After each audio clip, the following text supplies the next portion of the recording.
Hi Michael, so this is a first pass at your wardrobe space. I've approximately tried to copy the reference drawing you gave me, although they are different systems, and I think I'd probably approach it slightly differently with Elfa. So what I've just created is a mix of baskets, shoe racks, double height hanging and some long hanging. I think one thing I would certainly do is I wouldn't have that dropped shelf there, which was I just took from the previous design. I think I'd have a high shelf going all the way through, and I would make that high enough to provide double hanging wherever you needed it. There is no issue with 4 900mm doors. I'm just showing a model now. This is a model of a Space Pro door I built some while ago, just keep reusing it. You'll be able to move 2 doors at a time, so whatever you're going to do, you're going to be able to access the gliding components, which is the shoe racks and the baskets, which would otherwise, the concern is obviously that they interfere with the static fixed edges of the doors when they are in those positions. So I think I can just quickly show you some of these doors. I know one of these doors doesn't move, but let me just see if, so for example, if we put that one over there, I don't know whether that one's that, that is going to move. So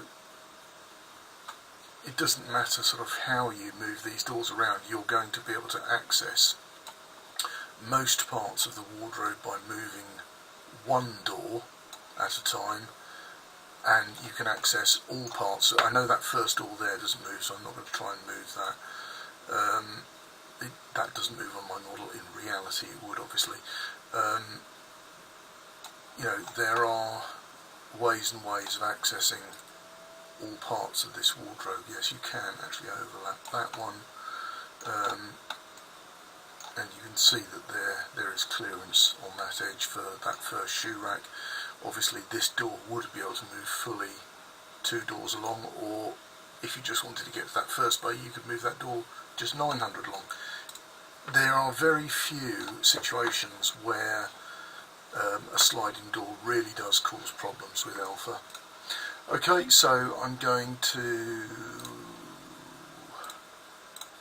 come out of that component and re-hide that. Okay, so let's just hide let's make it translucent. So it's just a first pass. The beauty of the Elfa is it is flexible, you can move it around. It's good to start off with a reasonable design though. It's worth investing a little bit of time in what parts you buy initially and how you set them up.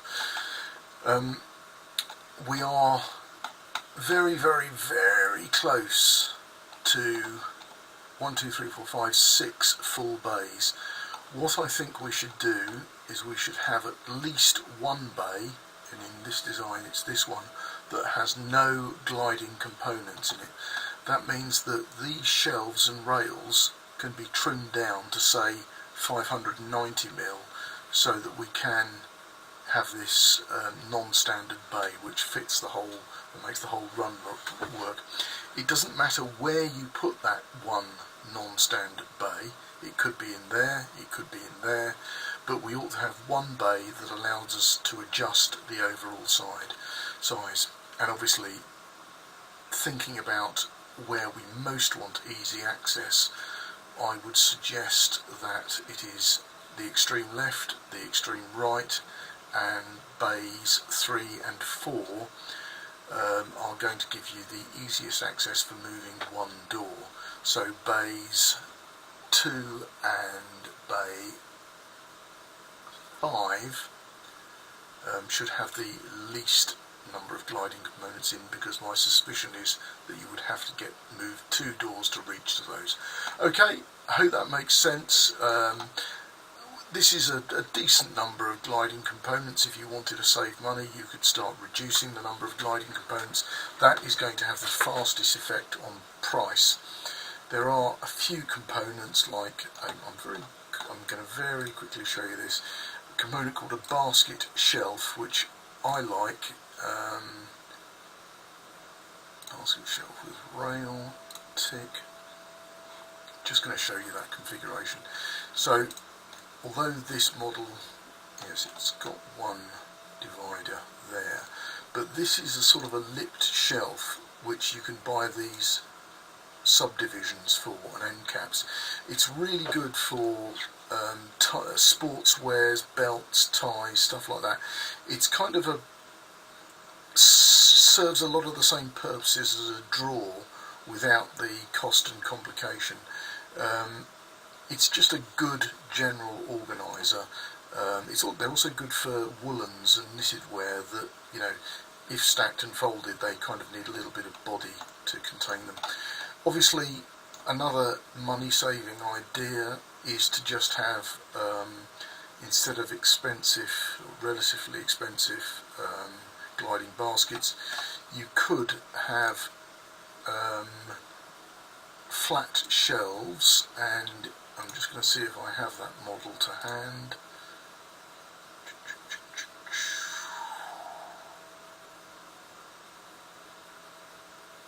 Now, wire shelf with divides. Let's show you that quickly.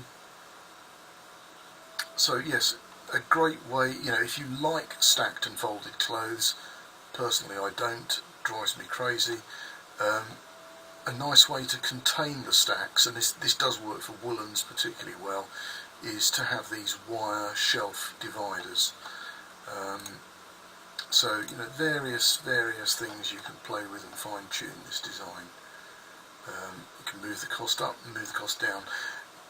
I would suggest it's going to be difficult to spend a lot more money than this version. I mean, you could get some gliding components in there, but my experience is that the double height hanging is actually of greater value in terms of saving space than endlessly adding baskets and shoe racks, which will add cost. Okay, I hope that's useful. Speak soon.